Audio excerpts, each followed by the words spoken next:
Shalom, selamat pagi semuanya Bapak Ibu Saudara. Bagaimana kabarnya?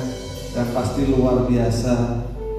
Kami sambut semuanya pagi hari ini dengan hati yang rindu kepada Bapak Ibu Saudara. Satu minggu tidak ketemu, tidak terasa kita juga di hari-hari ini, hari bulan Agustus ini, hari kemerdekaan, peringatan hari kemerdekaan. Kita bersyukur saat ini kita ada di bulan-bulan di mana kita bangsa kita ini merdeka 75 tahun ya. Dan kami bersyukur untuk bangsa ini, bersyukur pada Tuhan bahwa Tuhan menyertai kita sampai di tempat ini dengan luar biasa sampai saat ini. Mari kita akan satukan hati kita untuk bangsa ini, untuk kita semuanya. Kita mau sambut ibadah ini dengan hati yang sukacita, hati yang merdeka, hati yang merdeka. Amin. Yuk. Bapak, kami mengucap syukur Tuhan, hati kami selalu berlimpah dengan ucapan syukur Tuhan. Sampai saat ini penyertaan-Mu sungguh luar biasa, berkat-Mu luar biasa. Engkau melindungi kami, Engkau menyertai kami. Kami boleh melewati dari semua yang ada hari-hari ini Tuhan. Sepertinya ada dalam tekanan, mungkin orang dunia mengatakan ini musim-musim yang paling menyedihkan, tahun-tahun yang menyedihkan, tahun yang menekan kita. Tapi kita punya Tuhan yang luar biasa. Yesus, Engkau yang baik. Terima kasih Bapa. Kami mengucap syukur untuk bangsa ini juga Tuhan. Terima kasih Tuhan. Dan sebentar kami mau sambut Engkau lewat puji-pujian kami. Engkau yang bertata di atas segala pujian yang ada. Nama-Mu dimuliakan. Jauhkan kami dari mencuri kemuliaan-Mu Tuhan. Tapi kami mau persembahkan hati kami Yesus. Terima kasih Bapa. Terima kasih Tuhan Yesus, Engkau baik. Engkau baik. Dan kami bersuka cita karena Engkau. Kami mau sambut Engkau lewat puji-pujian kami Tuhan. Di dalam nama Yesus kami mengucap syukur dan berdoa. Semua yang percaya katakan amin. Haleluya. Sukacita buat kita. Tuhan benteng hidup kita. Sampai saat ini Tuhan benteng kita. Haleluya. Angkat tangan kita.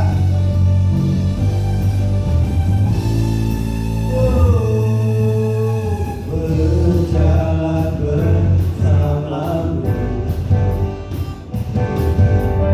tak akan ku gentar.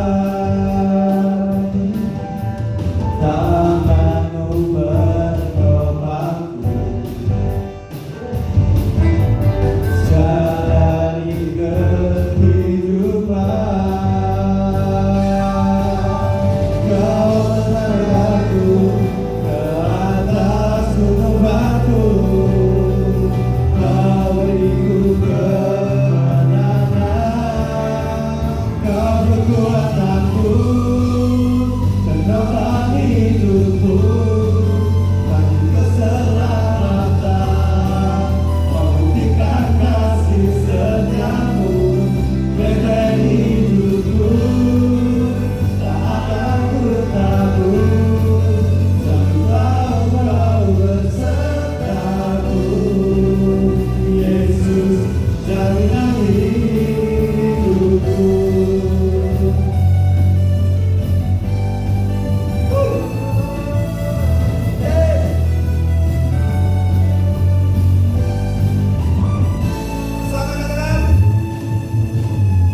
Berjalan bersamamu,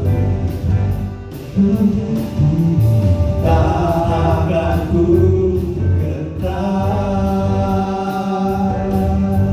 Tangan-Mu menopangku, jalani kehidupan. Kau mengangkatku ke atas gunung batu, Kau beriku kemenangan. Kau kekuatanku, penopang hidupku, bagi keselamatan. Kau buktikan kasih setiamu, benteng hidupku. Tak akan ku takut, sebab Kau bersertaku. Yesus, jaminan hidupku.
hanya satu nama di dalam namamu yang luar biasa.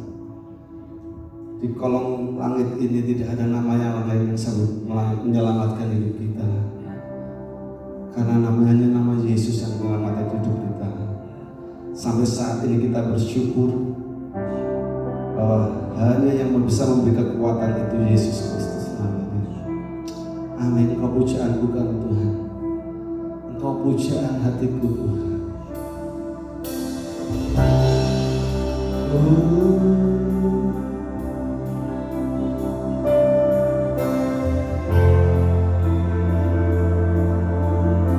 Kami bersyukur buat kasih-Mu Tuhan.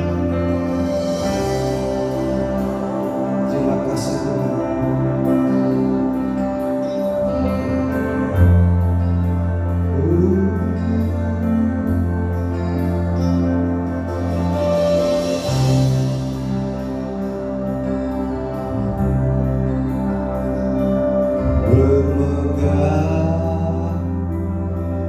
Di dalam nama-Mu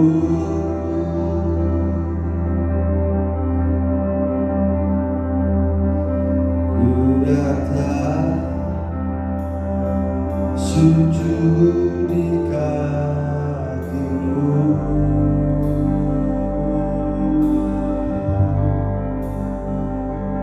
Terlebih indah ku berada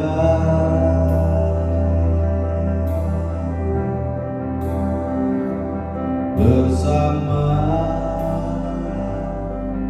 Yesus selamanya. Satukan hati kita sebut nama Yesus. Ya Yesus.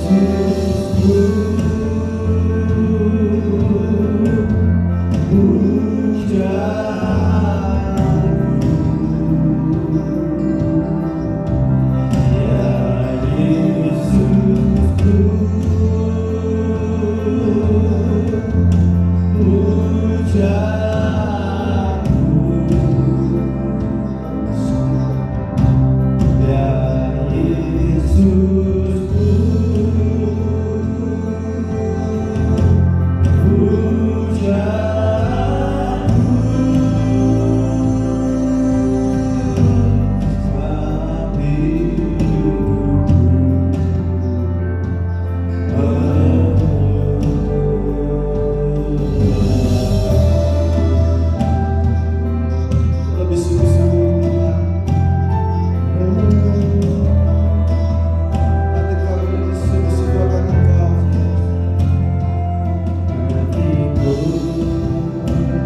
Kami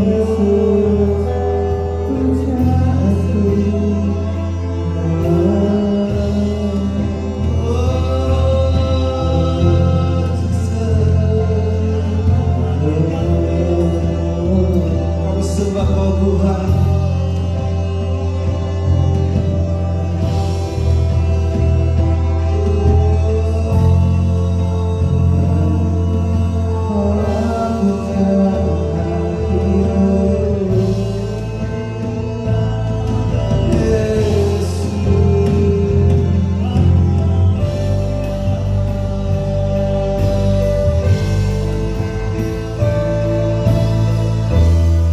Kami bersyukur Tuhan kasih setiamu.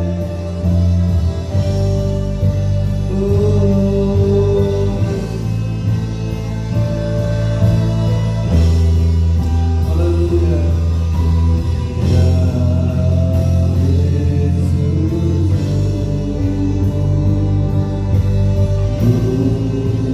Ya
Pujaku di hati kami Tuhan, merindukan Engkau. Ya Yesusku, pujaku. Kami bersyukur karena kasih-Mu Tuhan. Ya Yesusku, puja aku, segenap hidupku menyembah-Mu, Yesus. Ya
Tuhan.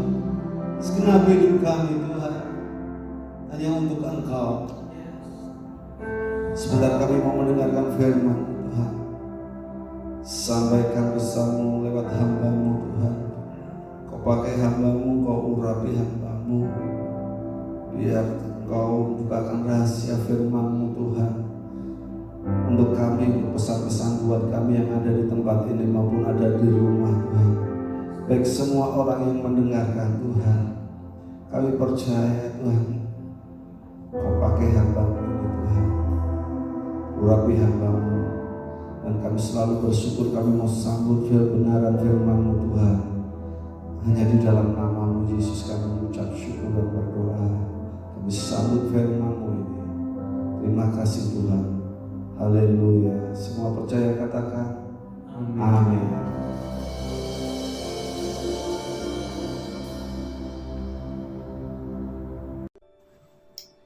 Shalom, selamat pagi. Senang sekali pada minggu pagi ini saya dapat menjumpai Bapak Ibu Saudara semua dalam ibadah online AFGF Harvest Hill. Saya mengucapkan terima kasih dan mengucap syukur untuk kepercayaan yang diberikan kepada saya. Saya yang masih muda, saya juga perlu banyak belajar ini, diberi kesempatan untuk mengajak Bapak Ibu semua belajar firman Tuhan pada minggu pagi ini. Bapak Ibu, tema kita pada bulan ini adalah The Greater Victory. Besok kita akan merayakan Hari Kemerdekaan Indonesia, 17 Agustus. Tema kemerdekaan lekat dengan kisah heroik, kisah kepahlawanan. Berbicara tentang kepahlawanan, tentu kita sering mendengar istilah from zero to hero. Tapi, bagaimana dengan istilah from zero to hero, but back to zero again? Bagaimana bila seseorang yang pernah menjadi tokoh heroik kemudian mengalami kejatuhan? Pagi ini saya ingin mengajak kita semua belajar kembali pada kisah Nabi Elia. Ada hal-hal menarik dalam hidupnya yang sangat relevan untuk kita pelajari dalam situasi saat ini. Mari kita menyiapkan diri kita untuk mempelajari kembali kisah Elia dalam kitab 1 Raja-Raja 17. Elia hidup dalam masa pemerintahan Raja Ahab. Raja Ahab adalah salah satu raja Israel yang dikenal jahat di mata Tuhan.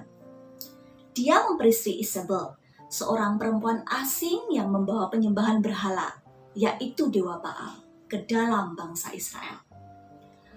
Dan nama Elia muncul dengan adegan heroik yang dramatis, seperti yang tertulis dalam 1 Raja-Raja 17 ayat 1. Saya beri kesempatan untuk Bapak Ibu semua membuka kitab 1 Raja-Raja pasal 17. Kita mulai dari ayat yang pertama. Di sini ada pembukaan dramatis bagaimana Elia memulai pelayanannya. 1 Raja-Raja 17 ayat 1. Saya bacakan. Lalu berkatalah Elia orang Tisbe dari Tisbe Gilead kepada Ahab, demi Tuhan yang hidup, Allah Israel yang kulayani, sesungguhnya tidak akan ada embun atau hujan pada tahun-tahun ini, kecuali kalau kukatakan. Sungguh, ini adalah pembukaan yang luar biasa dalam karir pelayanan Elia. Allah membuatnya dengan gagah berani menyampaikan teguran di hadapan seorang raja. Dengan lantang dia menyampaikan nubuatan Allah bahwa tidak akan ada hujan di negeri tersebut. Bukan hal mudah untuk mengatakan hal seperti ini di hadapan seorang raja. Pada masa itu, raja punya kekuasaan absolut. Dan mereka tidak mudah menerima teguran walaupun itu datang dari seorang nabi Allah. Bahkan di masa itu, seorang raja bisa membuat kumpulan nabi sendiri. Nabi-nabi ini akan mengatakan hal-hal yang menyenangkan raja. Inilah nabi-nabi yang disebut dalam Perjanjian Lama sebagai nabi-nabi palsu, yang mengajarkan dan memberikan nubuatan palsu.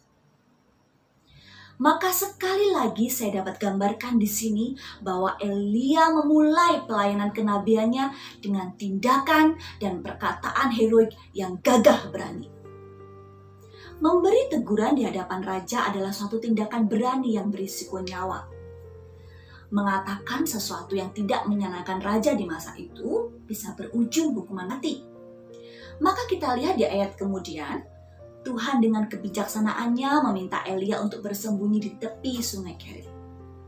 Dalam pelariannya tersebut, Tuhan tidak meninggalkan Elia. Dia tetap memelihara Elia, seperti yang tertulis dalam 1 Raja-Raja 17 ayat yang ke-6. 1 Raja-Raja 17 ayat yang ke-6. Pada waktu pagi dan petang, burung-burung gagak membawa roti dan daging kepadanya, dan ia minum dari sungai itu. Bapak Ibu Saudara, kisah heroik Elia tidak berhenti di situ. Hal yang lebih hebat terjadi saat dia ditampung di rumah janda Sarfat. Diawali dengan kisah pemeliharaan Tuhan dalam rumah janda Sarfat, seperti yang tertulis dalam 1 Raja-Raja 17 ayat yang ke-14. 1 Raja-Raja 17 ayat yang ke-14.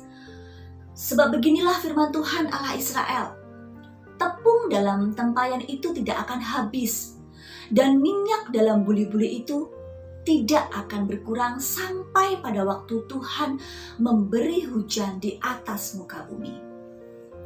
Dan kuasa Tuhan dinyatakan melalui pelayanan Elia saat dia dipakai Tuhan untuk membangkitkan anak janda Sarfat. Mari kita lihat apa yang tertulis dalam 1 Raja-Raja 17 ayat 20 sampai dengan 22. 1 Raja-Raja 17 ayat 20 sampai dengan 22. Sesudah itu ia berseru kepada Tuhan. Katanya, "Ya Tuhan Allahku, apakah engkau menimpakan kemalangan ini atas janda ini juga, yang menerima aku sebagai penumpang dengan membunuh anaknya?" Lalu ia mengunjurkan badannya di atas anak itu 3 kali dan berseru kepada Tuhan. Katanya, "Ya Tuhan Allahku, pulangkanlah kiranya nyawa anak ini ke dalam tubuhnya." Tuhan mendengarkan permintaan Elia itu, dan nyawa anak itu pulang ke dalam tubuhnya, sehingga ia hidup kembali. Klimaks kisah heroik Elia terjadi di atas Gunung Karmel, saat dia berhadapan dengan 450 Nabi Baal utusan Raja Ahab. 450 Nabi Baal berdoa dengan korban bakaran pada dewanya meminta hujan. Mereka berdoa memekik dengan suara keras, melukai tubuh mereka, tapi tidak terjadi apa-apa. Dan Tuhan sekali lagi memakai Elia seperti yang tertulis dalam 1 Raja-Raja pasal ke-18 ayat 37 sampai dengan 39. 1 Raja-Raja 18 ayat 37 sampai 39. Saya akan bacakan. "Jawablah aku ya Tuhan, jawablah aku, supaya bangsa ini mengetahui bahwa Engkaulah Allah ya Tuhan, dan Engkaulah yang membuat hati mereka tobat kembali." Lalu turunlah api Tuhan menyambar habis korban bakaran, kayu api, batu, dan tanah itu. Bahkan air dalam parit itu habis dijilatnya. Ketika seluruh rakyat melihat kejadian itu, sujudlah mereka serta berkata, "Tuhan, dialah Allah. Tuhan, dialah Allah." Inilah tindakan heroik yang cukup kolosal dari Elia. Dengan disaksikan banyak rakyat Israel, dia mengalahkan 450 Nabi Baal. Kita bisa membayangkan ada berapa ribu pasang mata bangsa Israel yang memandang takjub pada Elia, yang telah dipakai Tuhan dengan luar biasa. Dan hal inilah yang membuat Isabel, istri Raja Ahab, penyembah Baal sejati itu, murka dan menginginkan kematian Elia. Maka terjadilah suatu anti klimaks dalam kisah heroik Elia, keadaan berbalik seketika. Mari kita beralih ke perikop berikutnya. Kita beralih dalam kitab 1 Raja-Raja pasal 19 ayat 1 sampai 4. 1 Raja-Raja 19 ayat 1 sampai 4. Saya akan bacakan untuk Bapak Ibu semuanya. Ketika Ahab memberitahukan kepada Isabel segala yang dilakukan Elia dan perihal Elia membunuh semua nabi itu dengan pedang, maka Isabel menyuruh seorang suruhan mengatakan kepada Elia, "Beginilah kiranya para Allah menghukum aku, bahkan lebih lagi daripada itu. Jika besok kira-kira pada waktu ini, aku tidak membuat nyawamu sama seperti nyawa salah seorang dari mereka itu." Maka takutlah ia, lalu bangkit dan pergi menyelamatkan nyawanya. Dan setelah sampai ke Beersheba yang termasuk wilayah Yehuda, ia meninggalkan bujangnya di sana. Tetapi ia sendiri masuk ke padang gurun sehari perjalanan jauhnya. Lalu duduk di bawah sebuah pohon arar. Kemudian ia ingin mati. Katanya, "Cukuplah itu, sekarang ya Tuhan. Ambillah nyawaku, sebab aku ini tidak lebih baik daripada nenek moyangku."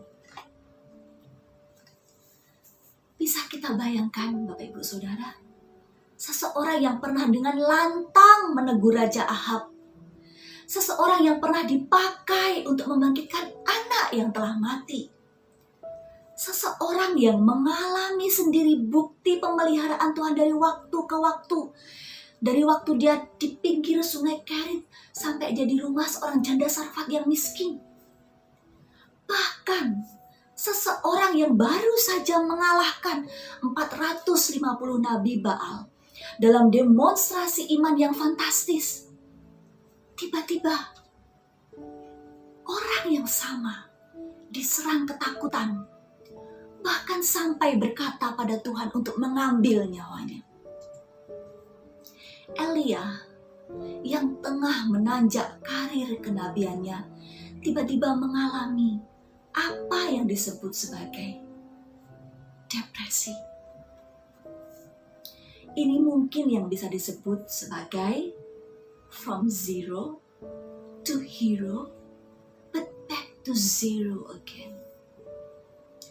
Tapi Bapak Ibu Saudara, inilah yang membuat saya menyukai Alkitab. Di dalam Alkitab secara jujur dituliskan titik-titik kelemahan dan kejatuhan dari orang-orang yang dipakai Tuhan secara luar biasa. Semua ini untuk menunjukkan pada kita bahwa kasih karunia Tuhan itu nyata dalam kelemahan kita. Dan Elia bukanlah satu-satunya tokoh Alkitab yang berada pada titik depresi sampai rasanya ingin mati saja. Kalau kita mempelajari Alkitab lebih jauh, ada beberapa tokoh lain yang dicatat di dalamnya. Salah satu contohnya adalah Mazmur yang ditulis oleh Daud. Orang-orang mengira Mazmur itu hanya berisi pujian. Padahal di dalam Mazmur itu pula Daud menyampaikan keluh kesahnya yang kadang sampai pada titik depresi juga. Mari kita lihat bersama-sama dalam Mazmur 38 ayat 5. Salah satu penggalan contohnya. Mazmur 38 ayat 5. "Sebab kesalahanku telah menimpa kepalaku. Semuanya seperti beban berat yang menjadi terlalu berat bagiku." Dalam pasal ini Daud sedang sakit. Dia sedang mengalami teguran Tuhan atas dosa dan kesalahan yang pernah dibuatnya. Dan dalam pasal ini Daud merasa begitu tertekan, berbeban berat. Kita dapat bayangkan pikiran Daud begitu lelah. Pikiran Daud begitu lelah. Jiwanya tertekan. Ya, dalam kesakitan yang begitu menyiksa tubuhnya. Tokoh Alkitab lain yang dapat kita pelajari adalah Yunus. Kita mau lihat bersama-sama dalam Yunus 4 ayat 3. Yunus 4 ayat 3. Saya akan bacakan. Jadi sekarang ya Tuhan, cabutlah kiranya nyawaku, karena lebih baik aku mati daripada hidup. Di sini Yunus merasa frustasi. Yunus merasa sebel karena Tuhan memberi pengampunan pada Niniwe. Karena dia tidak menyukai bangsa Niniwe yang telah berbuat begitu jahat. Dia tidak menyukai cara Tuhan bekerja.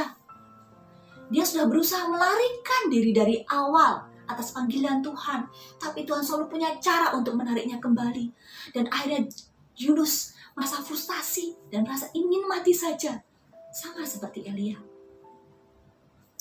Ada begitu banyak tokoh Alkitab yang mengalami titik-titik terendah dalam hidupnya.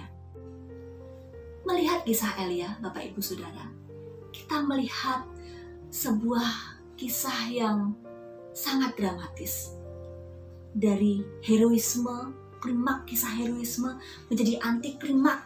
Seseorang yang penuh ketakutan, seseorang yang merasa lelah, seseorang yang menginginkan Tuhan mencabut nyawanya saja karena sudah merasa begitu tertekan. Dunia Elia sesaat terbalik. Dari seseorang yang gagah berani menjadi seorang yang penuh ketakutan, bahkan berharap ingin mati. Dari seorang pahlawan iman yang dikagumi banyak orang menjadi orang buruan yang mau dipenggal kepalanya. Dan banyak dari kita saat ini mengalami keadaan dunia yang seakan terbalik pada masa pandemi ini. Belum lagi kita dibayangi resesi yang berkepanjangan. Ada banyak contoh-contoh di sekitar kita. Saya memiliki seorang kawan, guru, pekerja seni, freelance, ya. Dia dibayar mahal untuk setiap jam mengajarnya, dibayar per jam. Dia tinggal duduk, mengajar, menggambar, memberi contoh, dan dia dibayar mahal. Tapi kemudian sekolah tutup, banyak pembelajaran menjadi online. Dan kalau pembelajaran online, itu biasanya hanya diambil pelajaran-pelajaran yang penting saja. Akhirnya beberapa jam mengajar guru dipotong. Termasuk teman saya ini, jam mengajarnya banyak dipotong. Nah, dia berusaha bekerja keras untuk memenuhi kebutuhan hidup keluarganya. Berjualan apa yang bisa dijual di sekitarnya. Dan dia berkata kepada saya, "Wah, Miss, dunia seperti terbalik.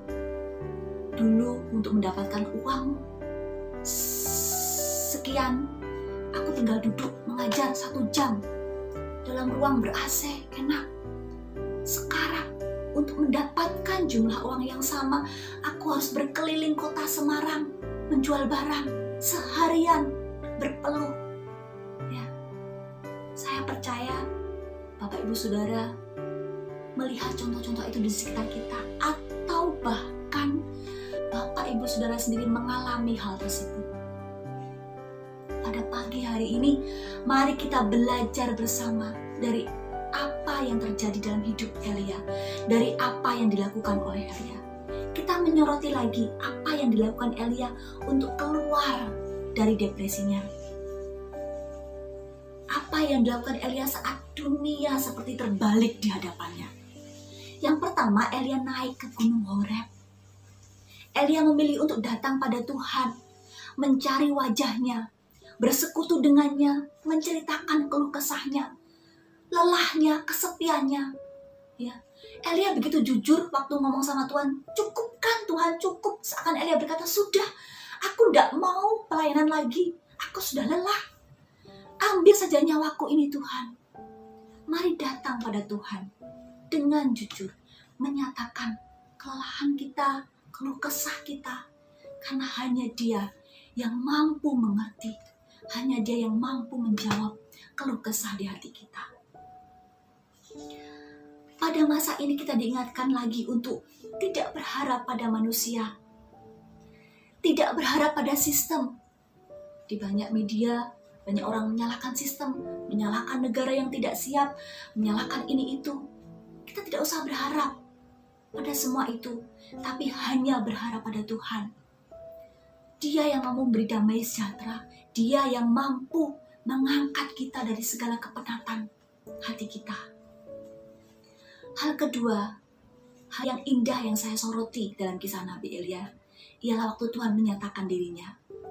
Tuhan datang dalam angin sepoi-sepoi, seperti yang telah kita baca dalam 1 Raja-Raja 19 ayat 11-13 tadi.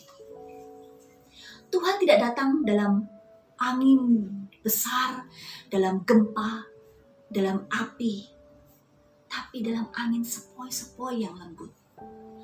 Mungkin saat ini kita mengharap Tuhan datang menolong kita melalui hal-hal yang dahsyat. Tetapi Tuhan hadir dengan lirih melalui hal-hal sederhana dalam hidup kita. Kalau saat ini keluarga kita masih bersama-sama, walau terpaksa makan seadanya, tidak bisa piknik-piknik seperti dulu lagi, itu adalah kasih karunia Tuhan. Kalau saat ini saudara masih bisa duduk mendengarkan khotbah di ruang tamu yang sederhana, bernafas dengan baik tanpa bantuan ventilator, itu adalah kasih karunia Tuhan. Kalau saat ini keadaan ekonomi kita terjungkir balik, masa depan tidak pasti, tapi setiap pagi Anda masih bisa berlutut dan mengucapkan, "Aku bersyukur Tuhan, terima kasih Tuhan."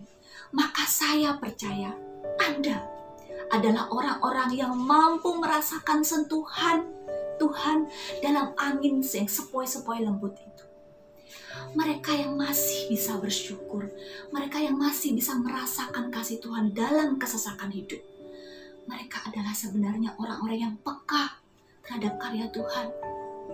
Mereka yang dapat merasakan Tuhan bekerja dalam sentuhan-sentuhan lembut, tidak mengeluh, tidak menunggu hal yang besar terjadi, tidak menyalahkan ini itu.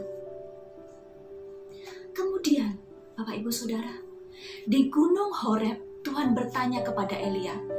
Kalau saudara perhatikan dalam kitab 1 Raja-Raja 19, pasal yang ke-9, 11, berkali-kali Tuhan menanyakan hal ini pada Elia. Tuhan bertanya, "Apa yang kamu lakukan di sini?"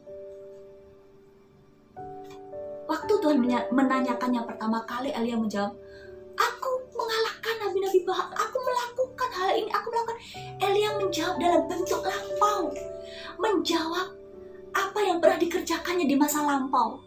Tetapi kalau saudara perhatikan di pasal ini, Tuhan mengulangi lagi kepada Elia berkata, "Apa yang kamu lakukan di sini?" Tuhan tidak mengajak kita mengingat-ingat kesuksesan kita di masa lalu, pekerjaan-pekerjaan, hasil-hasil kita di masa lalu, apa yang telah kita raih di masa lalu. Tuhan berkata, saat ini, di masa ini, apa yang kamu lakukan? Tuhan mempertanyakan lagi makna hidup Elia.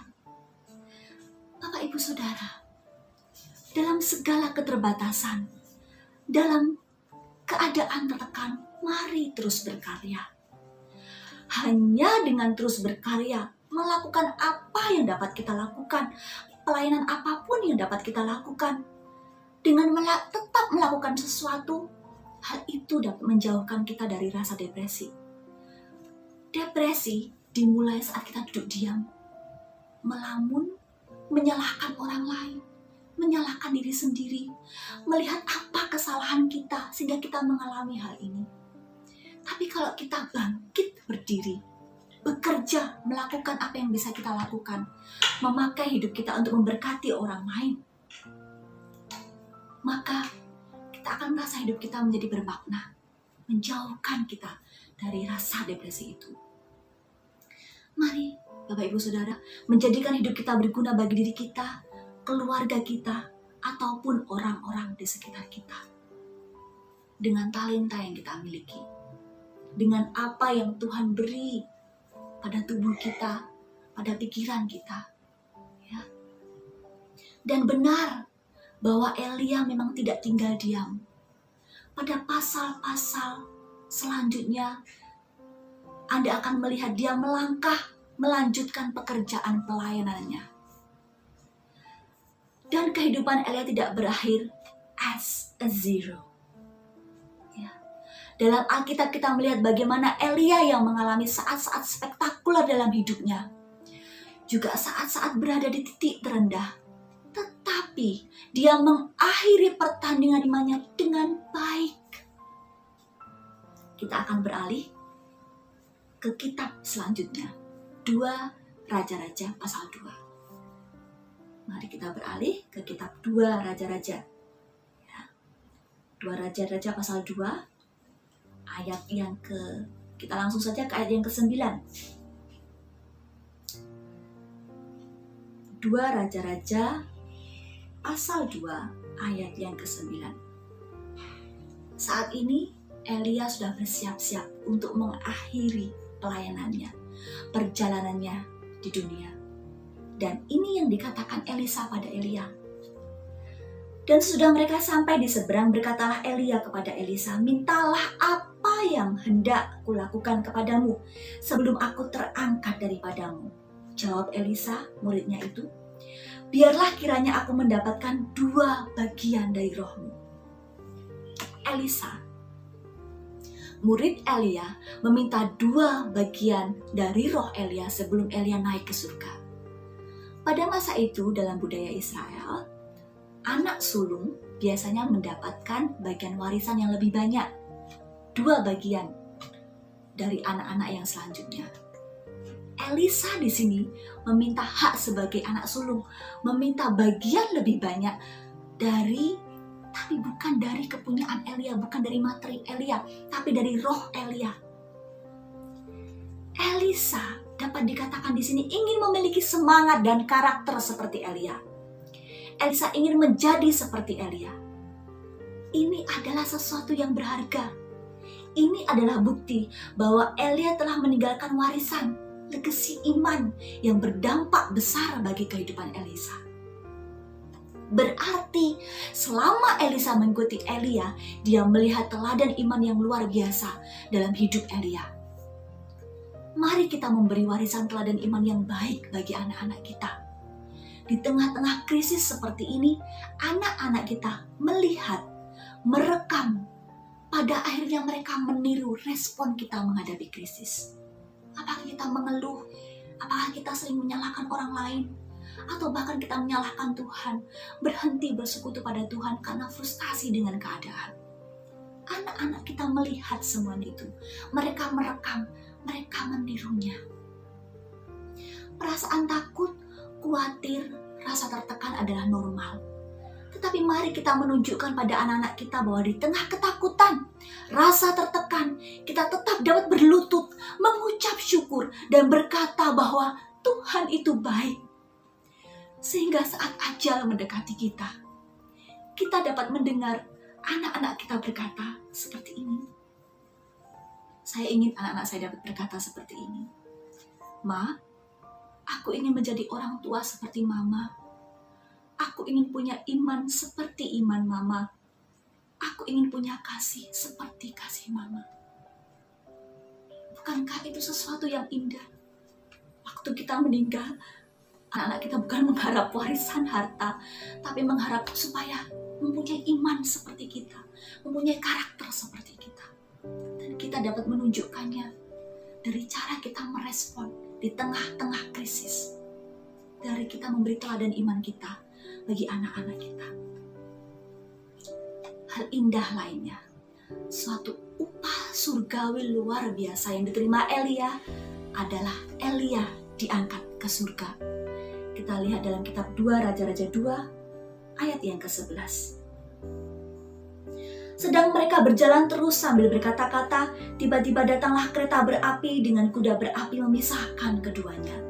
Lalu naiklah Elia ke dalam surga dalam angin badai. Bapak, Ibu, Saudara, dunia adalah kefanaan. Dunia adalah sementara.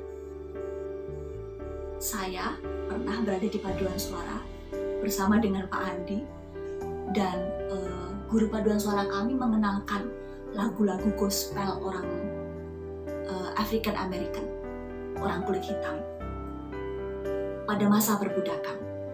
Lagu-lagu gospel yang diciptakan oleh orang-orang kulit hitam pada masa perbudakan mempunyai pengharapan eskatologis yang mendalam.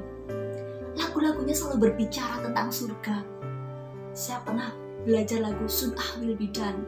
Artinya mereka berharap semuanya ini akan berakhir, semuanya akan segera berakhir penderitaan ini.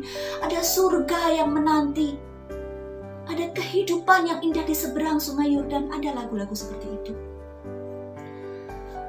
Bukan berarti mereka menginginkan kematian, tetapi mereka hidup, menjalani hidup dengan penuh pengharapan, tidak berputus asa, tidak menyalahkan keadaan.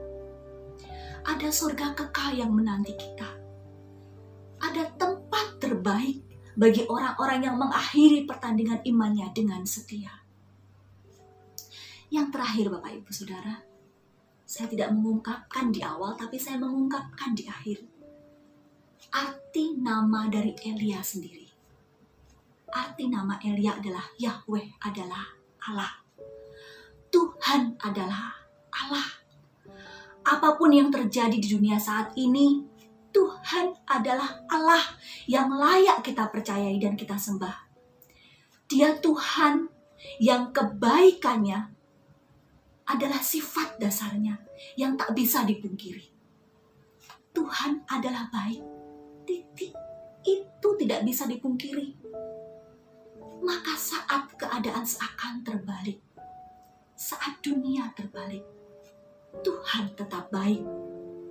Bagaimana kita merespon, bagaimana kita mendengarkan suara lirih Tuhan, merasakan sentuhan lembut kasih Tuhan dalam setiap keadaan kita. Saya mengucap syukur bahwa saya bisa berdiri untuk menyampaikan firman Tuhan untuk Bapak Ibu Saudara saat ini. Saya tahu keadaan mungkin tidak mudah bagi kita semua. Banyak dari kita mengalami krisis. Mungkin memang ada yang tidak mengalami krisis ekonomi, tapi krisis lain. Krisis kepercayaan diri, kesepian, apapun itu. Mari, pada pagi hari ini, saya mengajak kita semua berlutut dan berdoa kepada Tuhan. Mari Bapak Ibu Saudara, kita pimpin dalam doa. Saya akan memimpin kita semua dalam doa. Tuhan, kami mengucap syukur karena kami boleh belajar dari kitab Nabi Elia. Kami mengucap syukur karena Engkau menunjukkan begitu banyak tokoh Alkitab yang mengalami titik terendah dalam hidup mereka. Sampai mereka begitu penat, jiwa mereka begitu sesak. Tapi kami juga mau belajar dari mereka. Bahwa pada dalam masa-masa kesesakan, ketika jiwa kami terasa penat, Tuhan, kami mau berkata, Tuhan itu baik. Kami mau bersyukur untuk apa yang kami miliki. Kami mau bersyukur untuk kesehatan yang Tuhan beri. Oh, ajar kami Tuhan untuk menjadi teladan-teladan iman yang baik bagi anak-anak kami, bagi orang-orang di sekitar kami. Sehingga pada waktunya nanti, saat kami meninggalkan dunia ini, kami meninggalkan warisan iman yang berharga bagi anak-anak kami. Warisan iman yang tidak akan habis oleh apapun. Dan kami ingin mendengar anak-anak kami berkata, Mama, Papa, kami ingin menjadi seperti Engkau, memiliki iman seperti Engkau. Tuhan, biarlah Roh Kudus-Mu menguatkan kami. Roh Kudus-Mu membuka hati dan pikiran kami untuk kami selalu peka melihat kasih Tuhan dalam hidup kami. Ajar kami Tuhan, ajar mulut kami tidak mengeluh dan bersungut-sungut. Ajar hati kami, lembutkan kami untuk dapat senantiasa mengucap syukur dalam segala keadaan. Saat ini, saat keadaan dunia seperti terbalik, kami mau percaya bahwa Tuhan itu baik. Apapun yang Tuhan kerjakan dalam hidup kami, Tuhan itu baik. Kami mau bersama-sama, bersekutu bersama-sama jemaat AFGF. Kami mau bersama-sama mengakhiri pertandingan iman kami suatu saat nanti dengan baik, dengan penyertaan daripada Tuhan. Terima kasih Tuhan, terima kasih. Kami bersyukur untuk segala karya ajaib yang Tuhan lakukan dalam hidup kami. Ampuni kami bila kami sering mengeluh. Ampuni kami hanya mengharapkan hal yang spektakuler terjadi dalam diri kami. Mulai saat ini kami akan belajar melihat kebaikan-kebaikan Tuhan dalam setiap hal kecil yang kami terima setiap hari. Dalam setiap hal kecil yang kami lakukan setiap hari, kami percaya Tuhan menyertai kami dan tidak meninggalkan kami. Terima kasih Tuhan, terima kasih. Di dalam nama Yesus, kami berdoa dan mengucap syukur. Amin.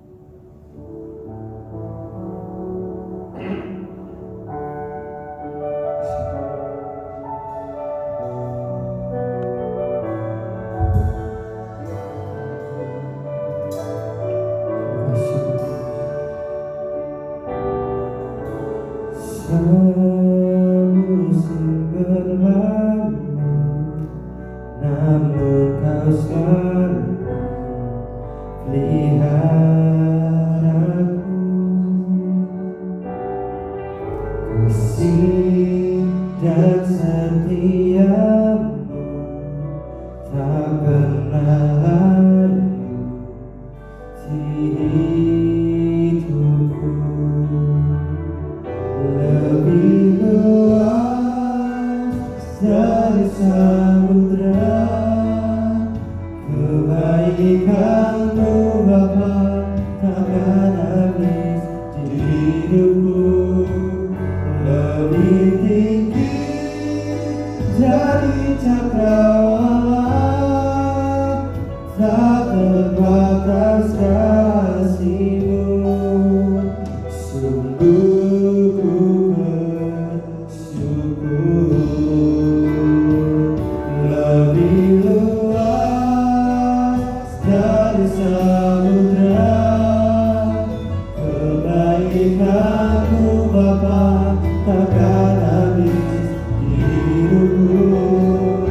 Lebih tinggi dari cakrawala, tak terbatas kasih-Mu.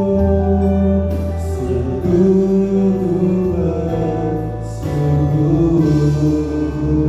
Tak terbatas kasih-Mu. Sungguh ku bersyukur. Tak terbatas kasih-Mu. Sungguh ku bersyukur.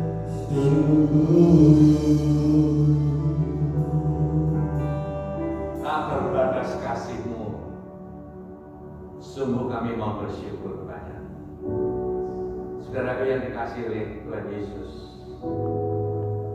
Kita hari-hari ini memperingati kemerdekaan bangsa kita yang ke-75. Mari menjadi fokus doa kita pada pagi hari ini. Kita mau bersama mendoakan negara dan bangsa kita, dan juga saudara sekalian yang ada di rumah. Dan terimalah berkat anugerah dari surga. Mari sidang jemaat dimanapun Anda berada, saya undang Anda untuk bangkit berdiri. Bersama-sama kita akan berdoa menerima berkat daripada Tuhan sendiri. Mari angkat tangan kita tinggi-tinggi. Bapa Surgawi yang sungguh baik, kami bersyukur sebagai bangsa Indonesia yang sudah menjalani kemerdekaan selama 75 tahun. Tuhan beserta dengan bangsa kami. Terima kasih Tuhan, anugerah-Mu, pemberian-Mu, pertolongan-Mu kepada bangsa kami dan negara kami. Di dalam setiap kondisi kami boleh diangkat, ditolong, dan bahkan diberkati dengan luar biasa. Maka itu sidang jemaat yang dikasihi oleh Tuhan, mari kita doakan bangsa kita terus dari waktu ke waktu semakin jaya, semakin berhasil, dan juga kehidupan saudara semua. Tuhan menolong, Tuhan memberkati, Tuhan menyertai Anda. Jangan terpengaruh oleh situasi apapun yang sekarang ini. sedang dalam kondisi kurang baik, tetapi tetap percaya bahwa the greater victory, kemenangan di balik semuanya itu ada di kehidupan orang-orang percaya, yaitu saudara dan kita semua. Maka diberkati oleh Tuhan. Tuhan menyertai setiap kehidupan saudara. Tuhan menolong, bahkan Tuhan membebaskan saudara semua supaya dijauhkan daripada sakit penyakit yang berbahaya, yaitu COVID-19 ini. Hari ini berkat Tuhan, kiranya anugerah Tuhan, rahmat Tuhan, kebaikan Tuhan menyertai saudara sekalian. Mulai sekarang sampai Maranatha, semua percaya katakan amin.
Ibadah online. Tuhan memberkati saudara semua. Sampai jumpa minggu yang akan datang. Tuhan memberkati. Haleluya. Merdeka. Merdeka.